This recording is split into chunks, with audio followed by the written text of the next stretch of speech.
What's up, cool people? I'm Matt Conroy, and I'm coming at you with another Hot Topics video because I'm actually, mentally aware enough to do something like that now. But I am recording this before doing the youth camp retreat thing, so I'm still just ever so slightly recovering from that sickness that I had last Friday. There's a little bit of a tickle in my throat, especially since my microphone decided to be stupid the last time I tried to record this. So now I've had an extra, like, 20 minutes worth of talking that wound up going down the drain. So you'll have to excuse extra coughing and random cuts and stuff like that.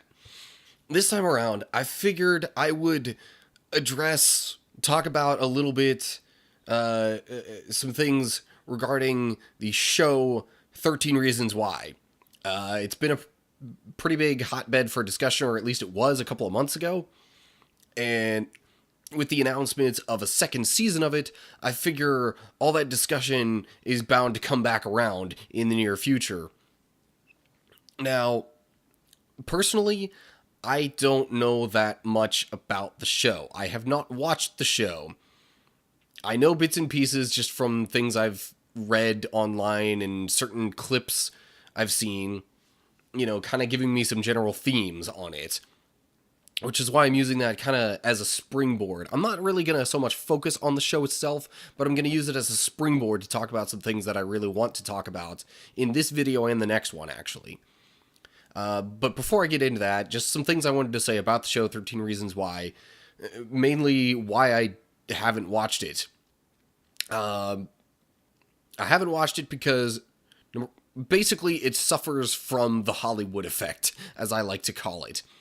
It is over dramatized, over sexualized, and a lot of the things that are discussed are kind of oversimplified for the sake of, like, plot development. So, for that reason, that's really the reason why I don't watch much TV at all these days. But it's also a lot of why I didn't watch 13 Reasons Why. But oddly enough, despite those reasons why I haven't watched the show, those are not really the main controversies that swirl around the internet when it comes to this show. The main controversy seems to revolve around the topic of suicide. And can I just say, I have been significantly bothered by these discussions that I've seen about suicide and how they've been handled. Because reason number one that these things have bothered me, they talk about the show potentially glorifying suicide or promoting it as if that's something anybody would ever want to promote or emulate. And it's just, no. It's not good for the person involved. It clearly shows signs of stress and, probably depression on their part. It tends to shock the people around them and cause them to fall under stress and get sad and or depressed. So it's not something anybody would ever want to emulate. But then another reason why these discussions around this topic have been bothering me is people are talking about concerns over copycat suicides. In a similar way you talk about copycat criminals. But there are two massively different things. Okay, if you have copycat criminals, they see somebody commit a crime, realize, hey, this is a thing that can be done, this is a loophole in the system, and I want to see if I can get away with it. Because, robbing this bank or, doing whatever it is, it seems like it would kind of better my situation. That's not the case with suicide. Yes, a suicide in a community, especially one that's shocking, it has ripple effects because it throws other people into a state of depression or other mental distress. And that's the really big link that I want to emphasize here when it comes to the topic of suicide, is the link between people who attempt suicide and mental distress, for lack of a better way to put it. I would say specifically depression, if you had to pick something out specifically. Now, I looked up online, and I'm going to kind of look at it here for just a second as I'm talking about this. I looked up, really just kind of Google searched causes of suicide and causes of depression. And for the first one, it gave me a link to healthline.com, which Healthline is a resource that people generally try to point to for support and help for someone who is thinking about, attempting suicide, or, is just going through a hard time and wonders if they might be at risk for those kinds of thoughts or anything like that, or even just the people around them. And then for the causes of depression, it took me to WebMD. So these are reputable resources that shouldn't just be brushed aside like they don't have any weight to them. So then I looked it up, and a lot of the causes are similar. And on the Healthline website, it says even aside from mental illness, there are several risk factors that can contribute to thoughts of suicide or suicidal attempts. So even though it's trying to say, okay, these are factors that aren't mental illness, the fact that there's such crossover between causes of depression and risk factors of suicide, I feel like it's really telling just how strong the link is here. Because, okay, it mentions things like substance abuse. That comes up on both pages. Serious illness is mentioned on both as well, especially if you're diagnosed with something like cancer or HIV that's like obviously life-threatening. And it throws you into a state of wondering what is going on with your life, what are you going to do from here, and how long is it going to be before you end up dying anyway. Both also cite major events such as going to prison, losing a job, or different things in the family, whether a loved one passes or something like that. There's also, like, family history can play a role in both. Now, it can err a little more on the side of genetics when it comes to depression, but not so much with suicide. It's more like if people in your family just have a history of attempting suicide, it gets you exposed to that kind of thought and behavior. And really, it's the exposure, I think, that leaves people worried about a show like 13 Reasons Why potentially promoting suicide. It's because of the exposure. But that in and of itself carries a very low risk factor in amongst all of this kind of stuff, especially if there isn't the other underlying causes. I'm not saying it wouldn't happen at all, but it's a little unlikely. But still, the exposure, possible family history and that kind of stuff plays a big role in both.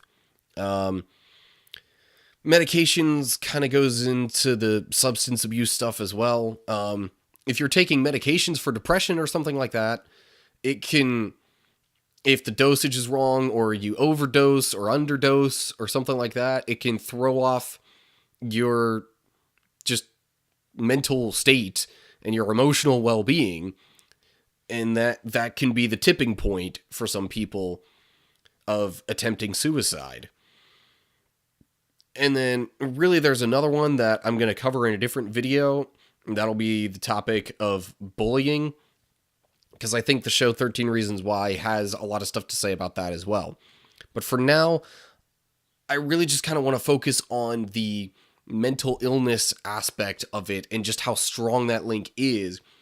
And I think rather than focusing our attention on whether or not a show like 13 Reasons Why is going to promote suicide, I think we need to focus more energy on the heavier, more common underlying issues of people who generally attempt suicide, and that's the mental illness.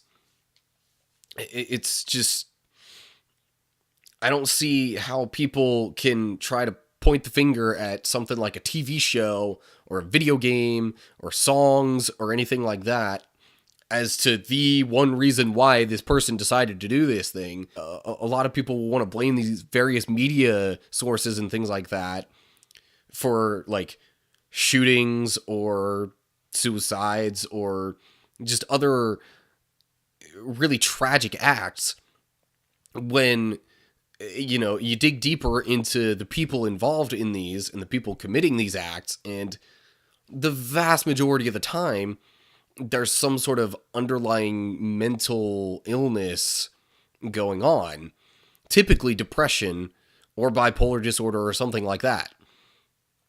And so I really kind of want to take this video as a big public service announcement kind of thing when it comes to mental illness, and say that any of you that are, feeling like you're stuck, or that like you don't have any hope with your current situation, it's just, please talk to some people, because there are other ways to handle what's going on with your life.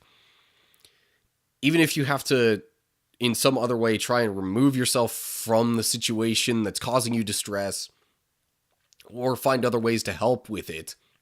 And to the people that are listening to someone who's unloading their troubles on you, or, just talking about things they're struggling with, don't just brush it off, please. My understanding is, in the show 13 Reasons Why, part of the reasoning for the character committing suicide was that she felt there was nobody she could really talk to about this stuff. She tried talking to like a guidance counselor or somebody like that at the school, and the guy just brushes off what's going on with her like it's a normal thing, like it's not a big deal, and that makes her feel like she's kind of, I don't know, a little crazy, or that something's wrong with her, because it planted that seed of doubt, making her think something is not a big deal when it really is. So please do not brush aside someone else's cries for help, basically. So that's kind of my big overarching theme, and the real point that I wanted to make in this video is these underlying issues of mental health, and how people tend to either like ignore it, or overgeneralize it, or downplay it, or there's just so much that we do wrong oftentimes with our approach to mental health. And I feel like we need to fix that. Now, I'm not saying 13 Reasons Why as a show is a good example of, what not to do, or that it's a good starting point for that kind of stuff. There are definitely far better resources on it, but I wanted to use that topic, because it's so controversial, as kind of a springboard for really one of the bigger, more prevalent underlying issues that we have in our society, and that is mental illness and how we tend to treat it. But anyway, that's really all I have to say for this time around. As I said, the next video, I'm going to be talking a little more specifically about bullying, maybe a tiny bit about how the show 13 Reasons Why relates to it, but really more just kind of my thoughts on the issue as a whole, and just how prevalent it is in our society. So, as always, like and share if you enjoyed this video, subscribe to my channel to see more stuff as I post it, make sure you click the bell button and check the box to get notified when I post videos and stuff, and then you'll be sure not to miss out on next week's video, kind of following up further on this discussion of 13 Reasons Why, and then other stuff that I talk about. Speaking of which, if you have any ideas for other things I could talk about, leave that in a comment down below. Or if you want to leave comments on this topic, whether it's suicide, mental health, the show 13 Reasons Why, or anything else like that, leave that all in the comments section down below. Also, if you want to follow me on social media and try to keep up with me that way, I've got Facebook, Twitter, and Instagram. There's going to be more information in the description beneath this video on that kind of stuff. if you'd prefer to follow me there. But yeah, that's pretty much all the different ways you can keep up with me and interact with me. So, that's going to do it for this time around. I hope you're all doing well. Hopefully you'll tune in for next week's video, but in any case, stay cool, people.